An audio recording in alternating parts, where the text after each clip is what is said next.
你好，欢迎来到丰裕时代。With robotics and AI, this is really the path to abundance for all. If you say solving global poverty, or essentially how do we give everyone a very high standard of living? I think the only way to do this is AI and robotics.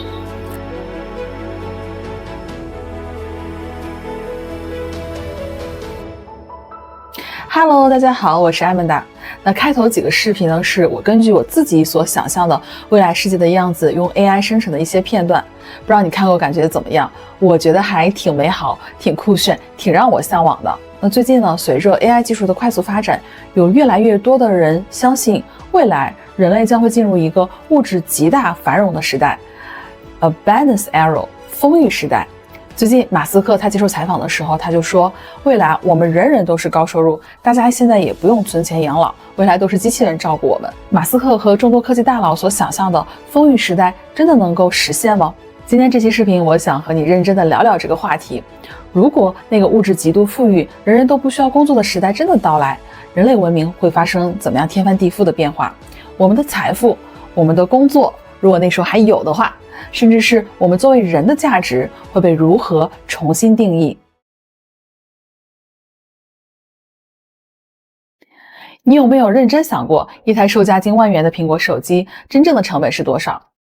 注意，我说的是真正的成本。这是一台苹果手机，它的外壳主要材料是铝、玻璃，它的电池主要的材料是锂和钴，它的主板主要材料是硅、金、铜以及一些稀土元素。如果我们把这台手机放到一个原子拆解机里，最后剩下的就是这一小堆矿物质和贵金属。在大宗商品市场上，购买这些材料的价格大约需要1-2杯奶茶的钱。当然，我不建议你这么做，如果你只是购买这一点点材料的话。所以一个显而易见的问题是，从10几元的原材料到上万元的手机，这其中增加的价值到底是什么？一台手机的制造过程大概包含研发、设计、制造、品牌营销、物流、分销及售后。马斯克认为，创造商品的本质就是将原子按照特定的结构进行排列组合。所以我们买的不是手机，而是一套秩序。我们付出的近万元人民币，其实是在为构建这套秩序所消耗的能量和人的智慧买单。如果考虑到原材料和能源的获取也是人的劳动参与的结果，那么我们这上万元购买的其实就是苹果手机在创造过程当中所有参与者的劳动。他们可能是开采矿石的矿商，可能是苹果总部设计新功能的设计师与工程师，是苹果产业链上的流水线工人，运输集装箱的远洋船员，把手机摆上货架的品管店店员，当然以及苹果公司背后的众多股东。每一个人都在这个过程当中通过劳动获得了属于自己的价值分配。一台苹果手机之所以昂贵，是因为在这台小小的巴掌大的手机里凝结了无数人类智慧的结晶和劳动者的心血。在马斯克看来，商品价格昂贵本质上是因为现阶段人类组织原子的手段还太低效，我们需要支付技术补课费。如果我们能够像大自然制造氧气一样掌握自动且廉价的生产方式，商品就会自然而然像氧气一样廉价而源源不断。所以商品制造的过程本质上就是原材料加上能源再加上人的创造。因为我们人的生产力有限，所以人类社会绝大部分的商品也都是稀缺的。那未来随着科技大爆炸，尤其是 AI 技术推动一系列科学技术的快速发展，马斯克眼中那个未来商品近乎免费的无限量供应的物质丰裕时代如何实现呢？商品被创造的过程就是人类改造自然界的过程。由于目前人类生产力的限制，绝大多数商品仍然处于稀缺的状态。然而未来随着通用人工智能与物理 AI 的发展，人的创造可以被无限的智能所替代。在这个基于原子的经济学框架当中，核心的限制只剩下能源与智能，而智能又依托于算力与芯片。因此科技精英们形成一个共识，未来能源将是经济发展最核心的命题。倘若人类能够获得源源不断的清洁能源，在海量智能的驱动下，排列原子制造产品的成本将无限趋近于零。想象一下，机器人自主挖矿、炼铝、设计、制造、组装，甚至亲自配送到你家门口。未来一台手机的价格会不会从现在的近万元降至接近其原材料成本的几十元呢？就像我们今天在超市买一台普通的计算器那样便宜呢？未来，当有限的人的劳动被无限的智能和能源取代的时候，商品将源源不断地生产出来，经济的总产出将不再受限于人类的有限的劳动，人人都可能获得并享受丰裕的物质与顶级服务。而这正是马斯克和众多科技大咖、未来学者所预言的原子商品大爆炸的时代。Google AI 的掌门人德米斯·哈萨比斯认为 ，AI 正带领全人类进入一个新的科学黄金时代。OpenAI 的萨姆·奥特曼也认为，未来智力和能源会像自来水一样廉价，人类可以源源不断地用之去生产创造。他称这为万物摩尔定律。美国商业航天领军人物彼得·戴曼迪斯则认为，稀缺只是尚未被技术解决的问题。未来20年，全人类的财富将超过过去2000年的总和。凯文·凯利则预言，我们将从所有权时代转向访问权时代，人们将从谋生当中彻底的解放。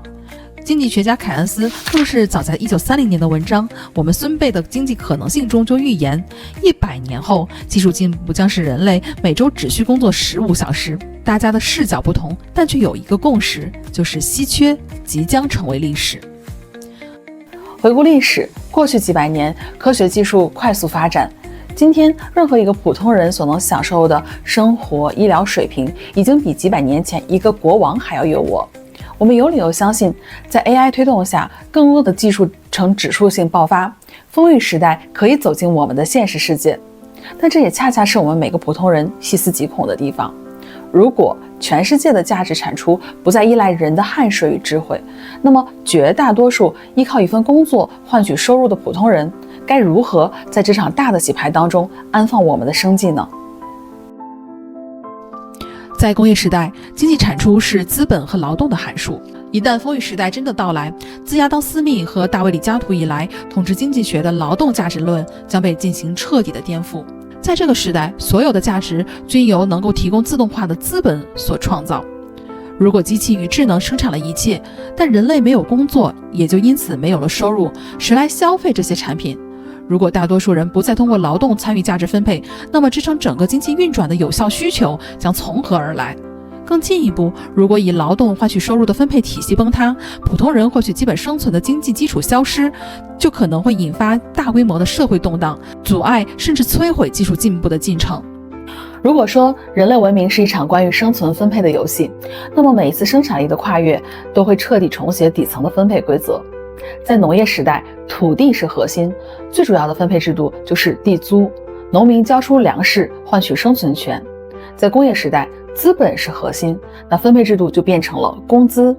工人和白领交出时间换取报酬。而在即将到来的人工智能时代，当资本转化成算力和能源，劳动力被智能和自动化取代，我们沿用了200年的工资制度正在走向终点。取而代之的是怎样的分配制度呢？或者更进一步的说，我们是否会迎来马克思200年前所设想的共产主义呢？很多精英提出通过全民基本收入，也就是 UBI 的设想来解决人工智能时代经济分配问题。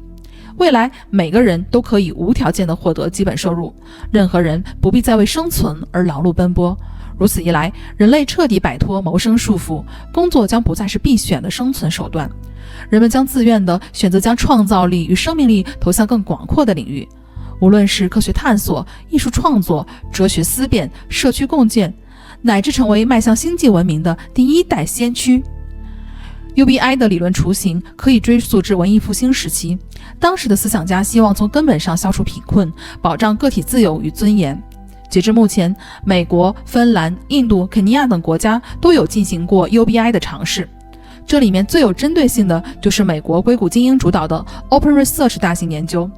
这项研究由 OpenAI 的萨姆·奥特曼等人资助，实验当中向1000名低收入者每月发放$1000，试图研究 AI 替代人工的社会风险当中 UBI 的真实作用。实验当中，绝大多数人将这笔收入用于购买食物和生活必需品，大幅地缓解了被实验者的生活焦虑。遗憾的是，目前这个研究已经结束，但真正的 UBI 社会雏形仍然十分遥远。我们所有人必须明白的是，未来 UBI 绝对不是给普通人的施舍，而是一种社会发展的必然。因为当绝大部分人无法通过出卖体力或者智力获取报酬的时候，如果社会不提供基本的生存保障，整个系统就会因为失去消费端而彻底崩溃，引发毁灭性的动荡。但是一个极其扎心的问题就是，新的分配规则由谁来决定？如果所有的生产工具、原始数据和算力资源都高度集中在极少数科技巨头手中，我们未来是不是会跌落进一种更黑暗的科技封建主义？社会学家彼得·弗雷斯根据资源是否富足、社会是否平等，勾勒出未来人类社会4种截然不同的命运。虽然那个物质极大富裕、人类彻底解放的无限美好的时代让我们向往，但通往天堂的路上布满了通往地狱的岔路口。我们也有概率会进入一种财富被权力固化、大多数人依旧在数字贫困当中挣扎的折叠社会。人性的本质决定着资源稀缺性不会随着生产力的发展而彻底消失，而是会不断地转移到新的形态。假如未来物质商品不再稀缺，但人性会永恒地制造新的稀缺坐标，比如名誉、影响力、数据主权、审美独特性，甚至是不可复制的人生体验。这是否意味着即使丰裕时代到来，真正的平等也可能只是一种结构性的幻觉？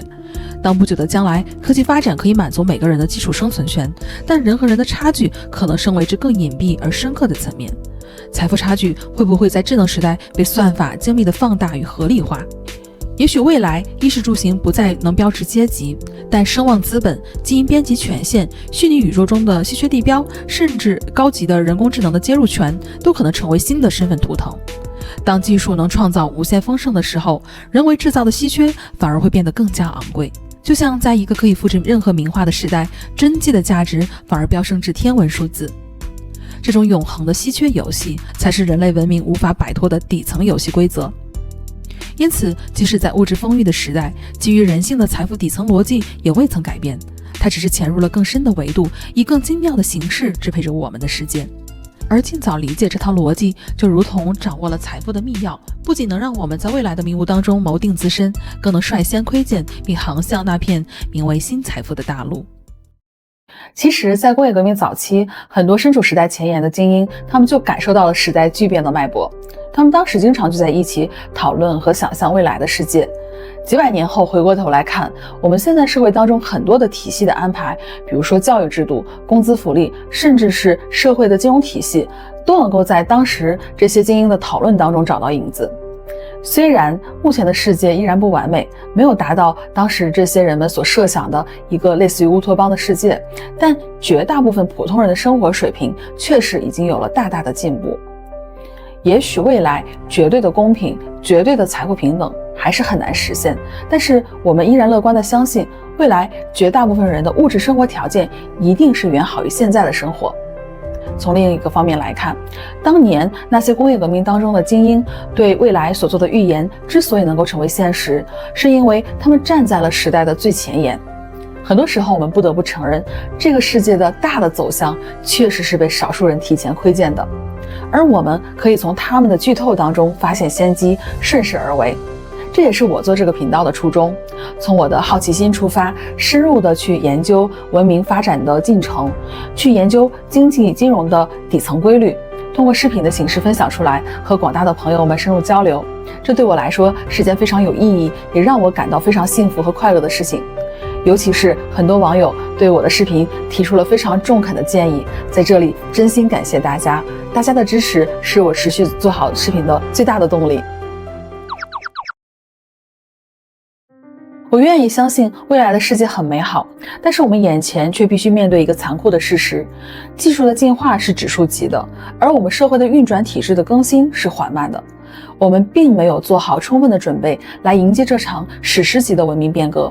在风雨世界的大门打开之前，大部分人必然要先承受变革当中的狂风暴雨，这对于我们绝大部分普通人来说，会是一个极其痛苦的过程。在科技大厂竞相追逐、国家间追赶博弈的推动下， AI 的能力正以惊人的速度进化，影响我们的生产生活。以自动驾驶领域为例，谷歌旗下的 Waymo 目前已经在美国洛杉矶的10个核心城市实现了24小时的常态化运营，全美布局已经突破了15000辆。在中国武汉，萝卜快跑的订单量也突破了800万。自动驾驶的进一步发展将直接威胁提供网约车服务的司机们。这背后是美国400万个家庭以及中国超过700万个家庭赖以生存的收入来源。而最先正面受冲击的是大量坐在办公室每天和电脑打交道的白领。各类 AI 设计软件可以让一个设计师抵上过去一个团队，一个熟练使用 AI 的程序员可以短时间完成过去数月一个团队的工作量。企业不再需要实习生和初级员工处理基础的工作， AI 做得又快又好。我们寄希望于新的科技带给我们更多的高收入机会，但现实情况是我们还没有看到新型的职业以海量般的涌现。历史上那个汽车取代马车，从而创造了大量产业工人的故事，在现实当中还并没有发生。硅谷动辄天价招聘的背后，只有少数高科技人才确实享受到了时代的红利，而绝大部分普通人感受到的是实实在在的威胁。AI 的指数级进化正在系统性的关闭通往中产阶级的大门，并持续蚕食全世界中产赖以生存的财富分配体系。然而，技术爆炸性变革与社会契约、税收制度以及教育体系缓慢更新之间，正在形成一道危险的断层。全世界被困在共识的荒漠里，时来为即将到来的越来越多的失业人口提供基本保障。巨大的资金从何而来？新的税收体系如何构建？如果有机器人税，如何设计与征收？在激烈的全球竞争下，又有哪个国家敢率先压上经济竞争力，承担制度试错的风险？接下来的几年，全世界的普通人将处于一个保护伞尚未撑起，暴雨已经落下的转型真空期。正如马斯克所说，未来37年会是极其痛苦的过程。我们该怎么办？前2天，巴菲特接受一次采访时说，他不懂 AI， 但是他懂人性。我想，不论人类文明进化到什么程度，书写历史的主角还是我们人类。无论世界如何变化，一些基于人性的真理不会被颠覆。我始终相信，在人类社会里，丰裕是相对的，而稀缺是永恒的。财富的底层逻辑万变不离其宗，我们要做的就是在变革当中，基于那些不变的规律，打造自己作为人的独特的稀缺性。AI 能无限生成精准的代码与逻辑，未来也能提供高效廉价的服务，但它永远无法复刻生命在时间长河里的独特沉淀。那是人类因彷徨而辗转难眠的深夜，是因热爱即使笨拙却永不放弃的坚守，是黑暗当中倏然照亮前路的灵光一现，更是那些无法被量化的滚烫的真实情感，感动或者愤怒，羡慕或者嫉妒，温暖或者心碎。人工智能能给出逻辑完美的答案，却读不懂人为何会对自然的奥秘念念不忘。它能够进行最精确的计算，却不了解一颗心为何宁愿放弃安稳，去选择更艰难却充满使命的道路。它能够做出最理性的权衡，却算不出人为什么会放下一切理智，奔赴一场不计后果的爱恋。它能够给出最得体的答案，却永远无法理解人与人之间彼此照亮、彼此包容的温热羁绊。正是这些无法被智能编排的瞬间，铸就了人性中最光辉的部分。那是一种带着缺憾却依然蓬勃的好奇，一种明知脆弱却依然敢去追寻的勇气，一种在有限的智能当中迸发出的无限生命力。在 AI 时代，我们的工作可能被取代，但我们独特的观点、多年沉淀的认知与影响力无价。我们的职位可能被取代，但我们的审美、同理心、处理复杂人性的智慧无价。我们的劳动可能被取代，但我们的洞察、使命感、发自内心的热爱无价。所以对我们每个人来说，思考的关键不是保住工作不被 AI 替代，而是如何重新定义贡献。当重复性的劳动被接管，衡量我们价值的将不再是我们的生产力，而是我们提出关键问题的能力、洞察力、创造力、连接力。未来我们需要的不仅仅是分配财富的 UBI， 我们更需要赋能每个人的 UBI 加。相比于每个人能获得普遍的基本收入，我们还需要普遍的终身学习机会和普遍的创业启动资本，让每个人能够在免于生存的恐惧之后，有能力去探索、去创造、去连接，在新的价值网络当中寻找属于我们每个人的人生节点。这不只是为了维持人类社会系统的稳定，更是为了把现有社会从人人都是消费者推向人人都是创造者的真正的丰裕时代。通往未来的路注定布满荆棘，但只要我们还能定义自己，我们就永远拥有不被替代的价值。认清变革的底层逻辑，只是我们觉醒的第一步。接下来的路关乎我们的口袋、我们的家庭和我们每一个具体的决定。在接下来几年，保护伞尚未撑起，暴雨已经落下的真空期，为我们的人生负责的只能是我们自己。这不是一个预测未来的频道，而是希望用洞察和思考为我们的未来构建行动方案的思想实验室。如果你决心成为主动的构建者，而非时代变革的承受者，那么请关注我，让我们一同前行，把时代的不确定性活成属于我们自己的机遇。